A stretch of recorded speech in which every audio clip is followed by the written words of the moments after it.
ఈ సృష్టిలో అనేక రహస్యాలుంటాయి. కొన్నిటికి అంతు దొరుకుతాయి, కొన్ని అంతు దొరకవు. అలాంటి అంతు దొరకని సృష్టి రహస్యాల్ని ఇప్పుడు తెలుసుకుందాం. మన చుట్టూ ఉన్న ప్రపంచంలో మన ఊహలకు అంతు చిక్కని రహస్యాలున్నాయన్న విషయం మనకు తెలిసిందే. ఇందులో కొన్ని అంశాలను గమనిస్తే మనకు గగురుపాటు కలక్కమానదు. నమ్మినా నమ్మకపోయినా ఇది నిజం. ఇందులో ఆసక్తికరమైన కొన్ని అంశాలని పరిశీలిద్దాం.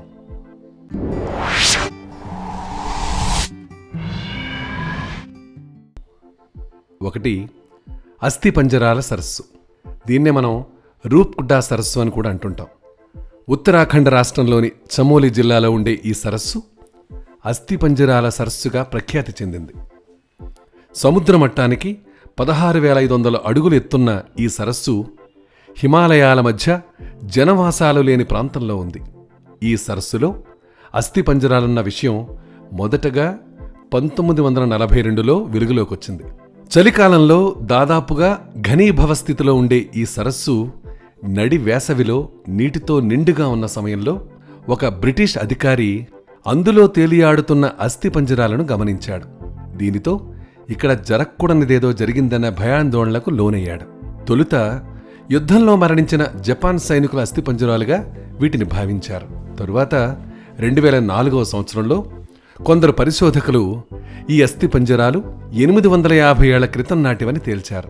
అయితే ఒకేసారి వందలాది మంది మృత్యువాత పడ్డానికి దారితీసిన పరిస్థితులు ఏమిటన్నది ఇప్పటికీ మిస్టరీగానే మిగిలింది.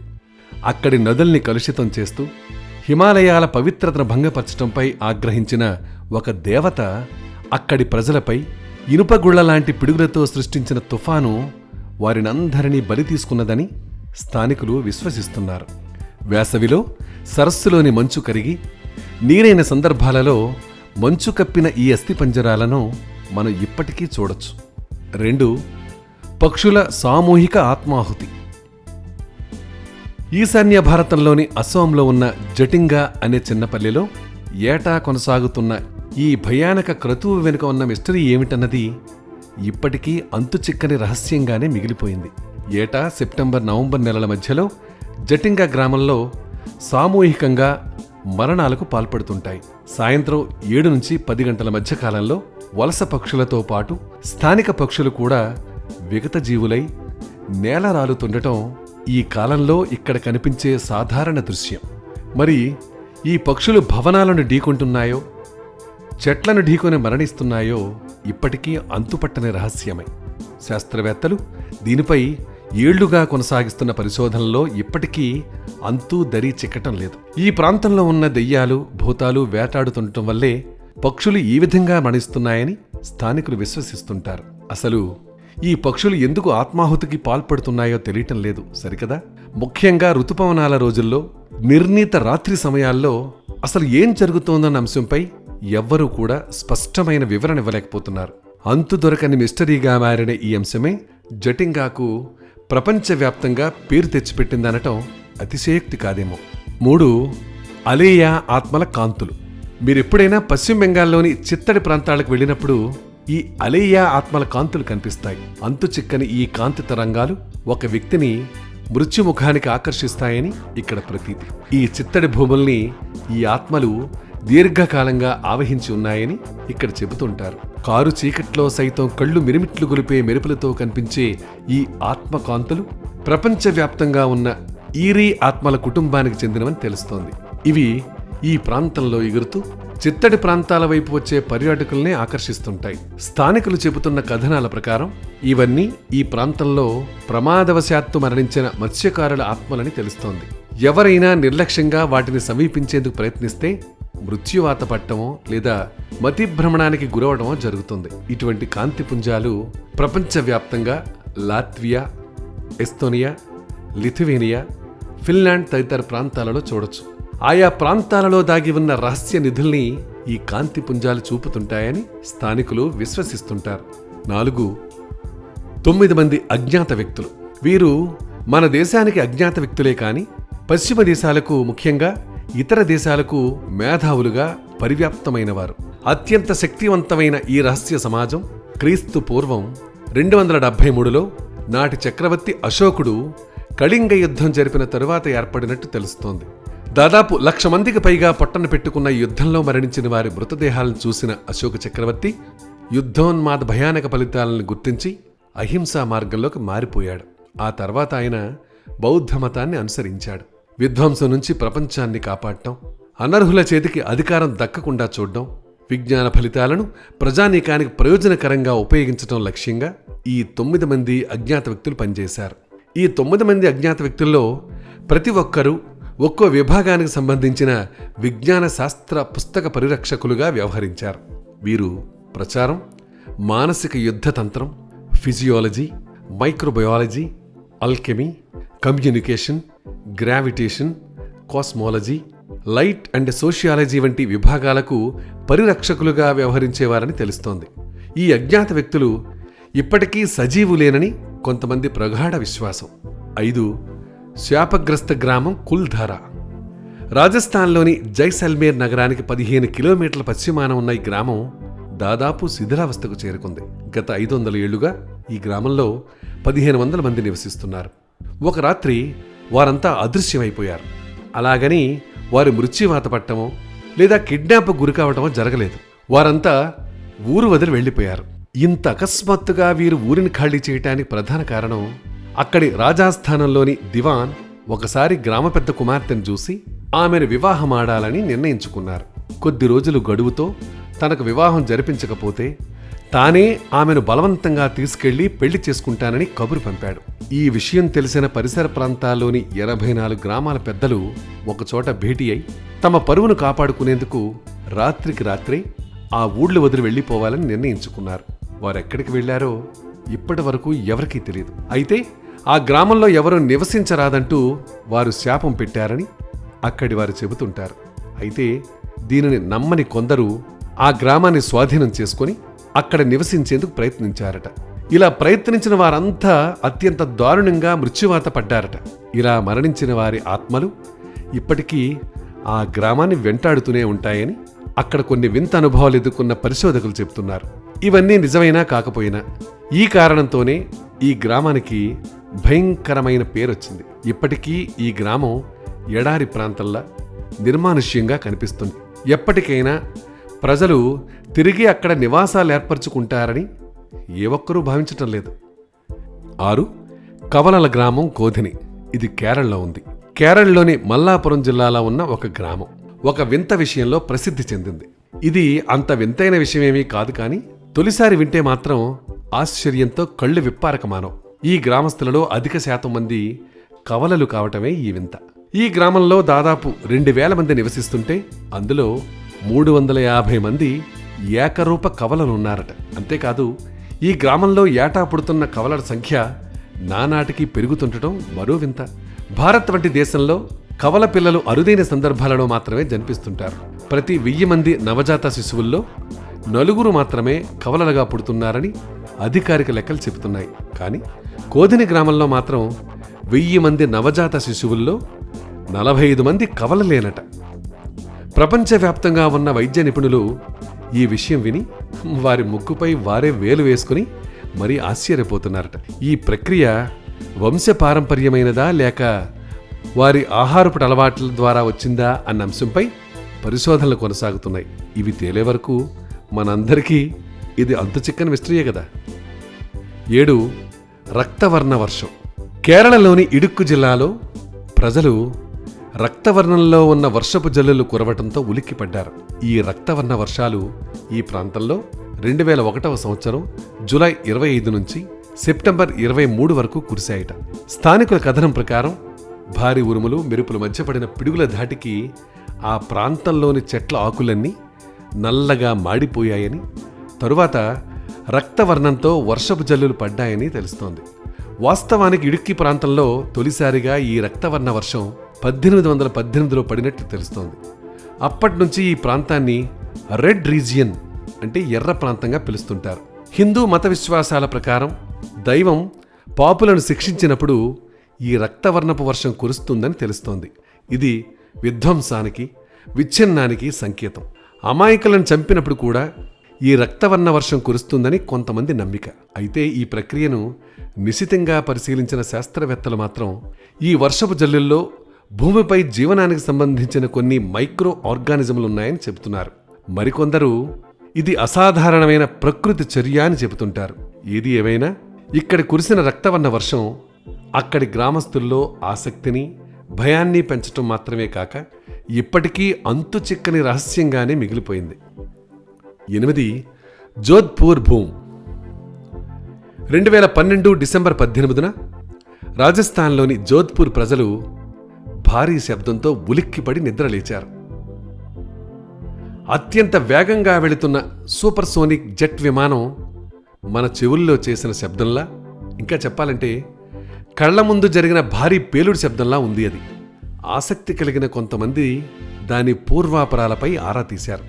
అయితే ఈ శబ్దం సంభవించిన సమయంలో ఆ ప్రాంతంలో ఎటువంటి విమానాలు ఎగరలేదు, ఎటువంటి పేలుళ్ళు జరగలేదు.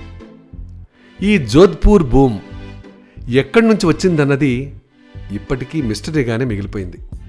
ఇటువంటి అనుభవాలు అదే నెలలో ప్రపంచంలోని వివిధ ప్రాంతాల్లోని వారికి ఎదురవటం విశేషం. కొన్ని సందర్భాలలో ఈ భీకర శబ్దాలు కొన్ని వారాల తరబడి కొనసాగుతుండటం, వీటికి ఆకుపచ్చ రంగులో మెరుపులు జత కావటం కూడా జరిగింది. మరి ఈ శబ్దాలు ఏమిటన్న మిస్టరీ ఇప్పటికీ తేలని సమస్యగానే మిగిలిపోయింది. 9. కొంగ్లా పాస్, లడఖ్.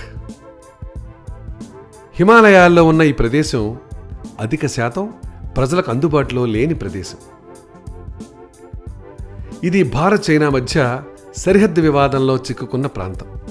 ఇక్కడే 1962లో ఇరు దేశాల మధ్య యుద్ధం జరిగింది. ఆ తర్వాత ఈ ప్రాంతంలో ఎవరూ పెట్రోలింగ్ జరపకూడదని ఇరు దేశాలు ఒక అంగీకారానికి వచ్చాయి. కేవలం దూరం నుంచి మాత్రమే ఈ ప్రాంతాన్ని గమనించాలని నిర్ణయించాయి. అప్పట్నుంచి ఇది నిర్మానుష్య ప్రాంతంగా మారిపోయింది. బహుశా ఇందువల్లే కావచ్చు ఈ ప్రాంతం కొన్ని గ్రహాంతరవాసులకు భూగర్భ స్థావరంగా ఉందన్న విశ్వాసం విస్తరించింది. గతంలో ఈ ప్రాంతంలో అనేక మంది గ్రహాంతరవాసులు వచ్చి వెళ్లేవారట.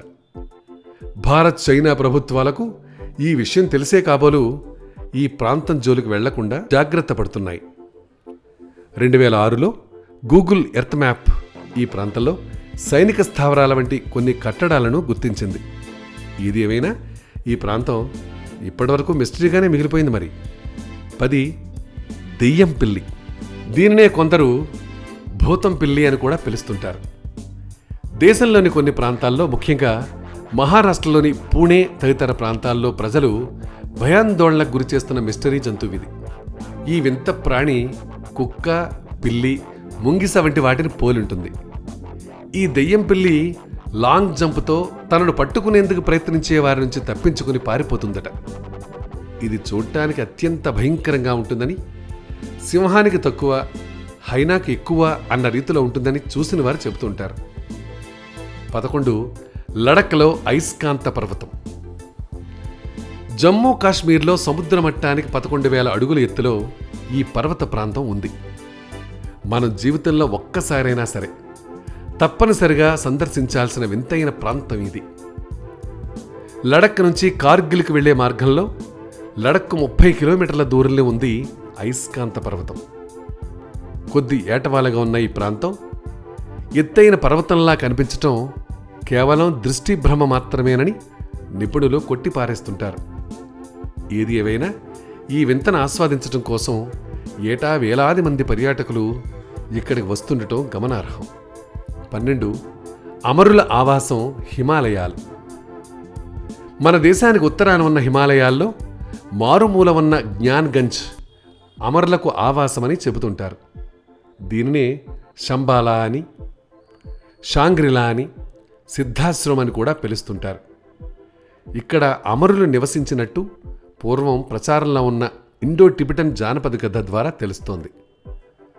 బాహ్య ప్రపంచానికి దూరంగా ఉన్న ఈ ప్రాంతం అవసరమైన సందర్భాలలో విభిన్న మార్గాలలో ప్రపంచాన్ని ప్రభావితం చేయగల శక్తి ఉన్నదని ప్రజల విశ్వాసం. ఈ అమరుల నగరాన్ని ఆధునిక మ్యాపింగ్, ఉపగ్రహాల వంటి వాటి నుంచి కాపాడుకునేందుకు ఇది పూర్తి భిన్నమైన పరిస్థితుల్లో ఉందని స్థానికులు మభ్యపెట్టే ప్రయత్నం చేస్తుంటారు. హిమాలయాల్లో నివసించే యతులు, మహాపురుషులు ఈ ప్రాంతాన్ని సందర్శిస్తుంటారని ప్రతీతి.